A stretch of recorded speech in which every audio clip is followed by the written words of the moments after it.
Well, hello everyone and happy Monday. It is digital host A.J. Wuest welcoming you back to Monday's shorter version of Before the Four, the live stream where I go through some of 48's top news stories and then some before our 4 o'clock newscast. How is everyone doing today? I hope everyone had a tremendous weekend. Hopefully you were able to go outside and see the great outdoors. The sun was shining all weekend, so that is always a plus. But a beautiful day out there this afternoon. I definitely had to take a long walk before work this afternoon and soak up just as much sun as I could.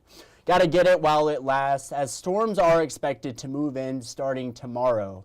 48 First Alert Chief Meteorologist Brad Travis has everything we can expect for the next few days. How's it looking, Brad?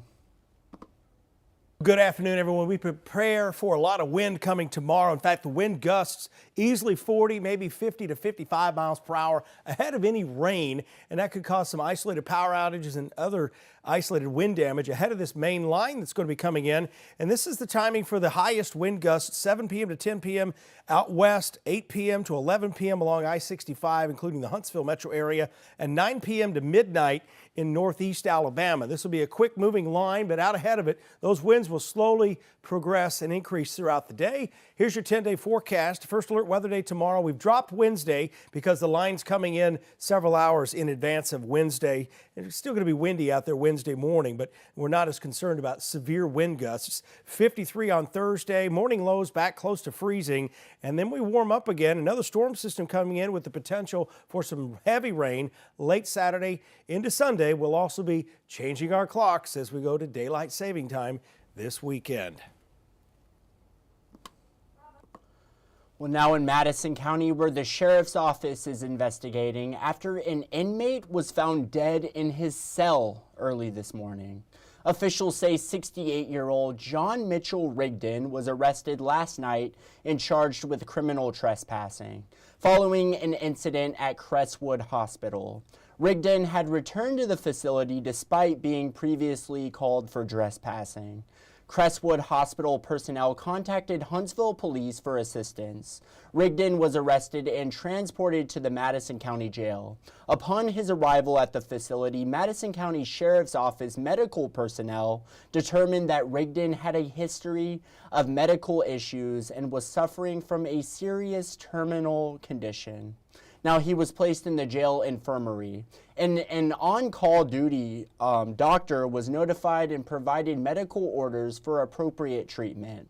At 4:30 this morning, Rigdon was found unresponsive in his medical cell. Despite life-saving measures by officers and medical staff, he was pronounced dead.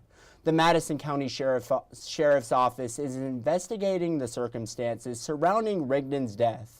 The cause of death will be determined following an autopsy, but certainly a sad story there.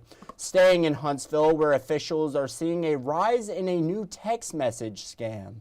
The scam involves a perpetrator sending you a text that says you have an unpaid toll bill. Officials with the Better Business Bureau say toll offices will never send a text with a link demanding that a toll be paid. Better Business Bureau of North Alabama Vice President Belinda McCormick says if you receive this text message, it's best to delete it and block the number.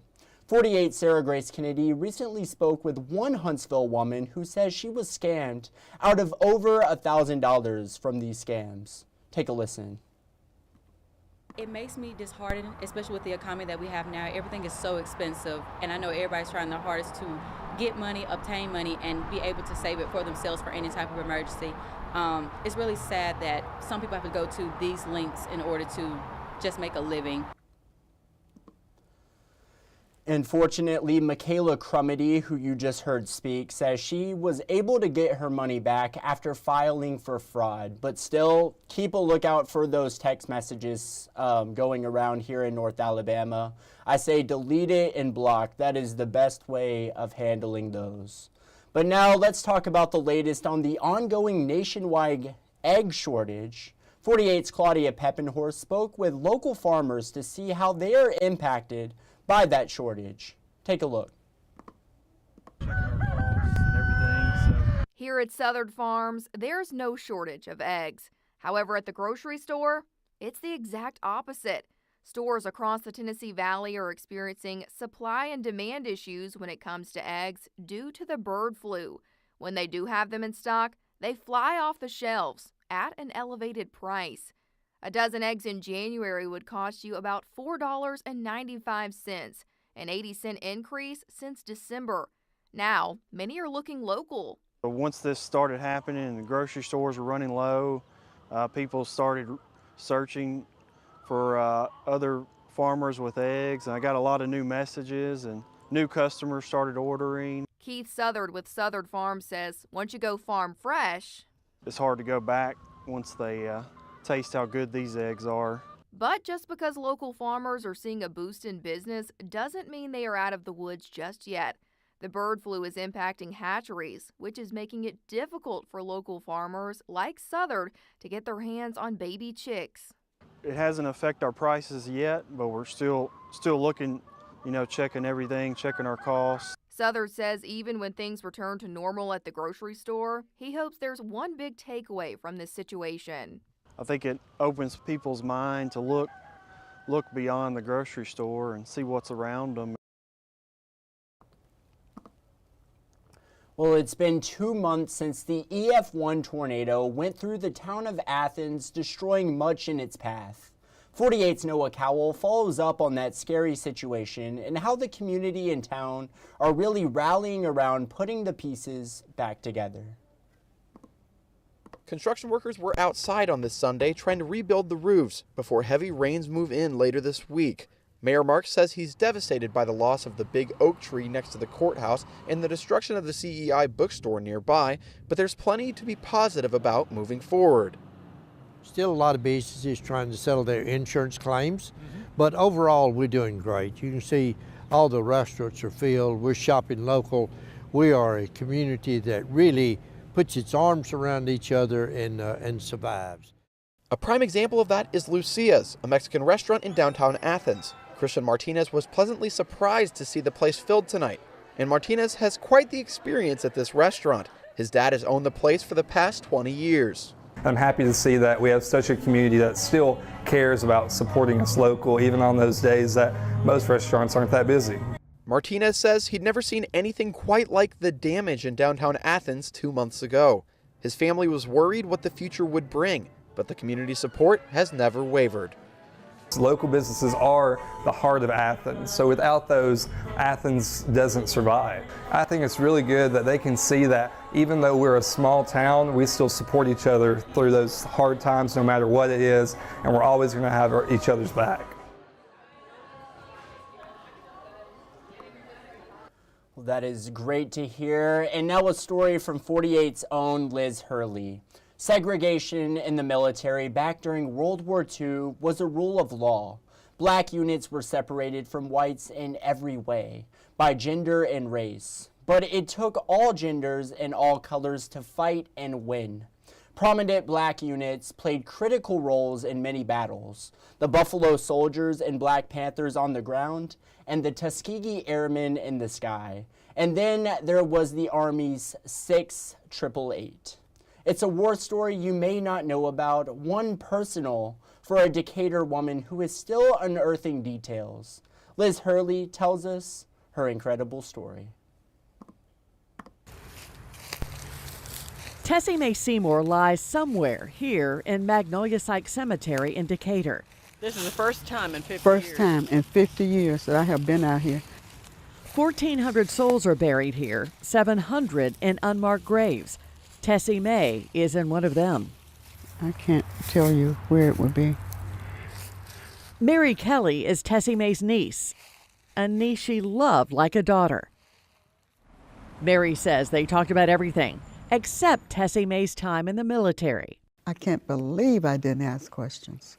It's the answers to those questions that have Mary and her friend Peggy Towns digging for at the Morgan County Archives. I didn't know what she did, what was her job. Peggy was already probing into Tessie Mae's past when she happened to see her name in the credits of Tyler Perry's movie, The 688. I was just elated to know that a person from right here in Decatur, Alabama, was a member of the 6888. So who was Tessie Mae and this 6888 that made it to the big screen? We enlisted the help of Army researcher Cricket Holder. They were the only ones handling the mail for the troops in England and Europe. Backlog mail that reached a crisis state. I knew it was a part of the Army, but I didn't know what she did. Tessie Mae helped move 18 million stockpiled letters and packages that were standing 12 feet high, rotting in 10 aircraft hangars. Well, these letters had been in duffel bags and bundles in these warehouses for up to 2 years. They'd been rat infested. The ladies had to reconstruct that package and salvage what they could and forward it on to the guys. No system had worked until the 6888 arrived, and no mail meant low morale. These women handled 65,000 pieces of mail every shift, 24 hours a day, 7 days a week. What they did over there was just outstanding. The Army gave them 6 months, and they did it in 3. Tessie Mae was the first black female from Decatur to enlist in the Women's Army Corps and one of 855 assigned to the 6888. And they knew the worth of getting letters from home. They were just amazing, outstanding. When Tessie returned home from war, she worked in the local school system, and then she worked here at the U.S. Post Office. She had worked on the front lines. She had in the trenches experience. But when she got home, the job she was given was not the job she was qualified for. What did she do for the post office? She's listed as a charwoman. Charwoman? Which was just an old-fashioned term for what we'd call a cleaning lady today, I believe. I always knew that's what it would end up being because I knew the times that we were living in. Mary's pastor and historian. And she shapes for us an understanding that patriotism and heroism and service comes in the color black also. Mary's files on Tessie Mae are getting fuller, but her footsteps still can't lead her to Tessie's grave.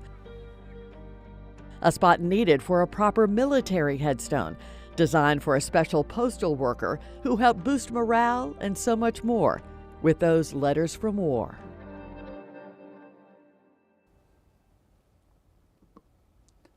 Such an incredible story there. And now let's head into the stories you're just not going to want to miss coming up in our evening newscasts. The latest on pathways of Madison County, officials held a hearing, which we streamed right here, on whether to renew the business license or not. 48's Nick Ballinger will have more on what was said today and what's next for the troubled youth facility coming up in our evening newscasts. Another story you're just not going to want to miss, the jury selection today for a Grove Oak man accused of murdering his neighbor. 48 Savannah Sapp will have more on that coming up. And finally, a new Madison County policy aimed to protect children who want to check out a book at the library.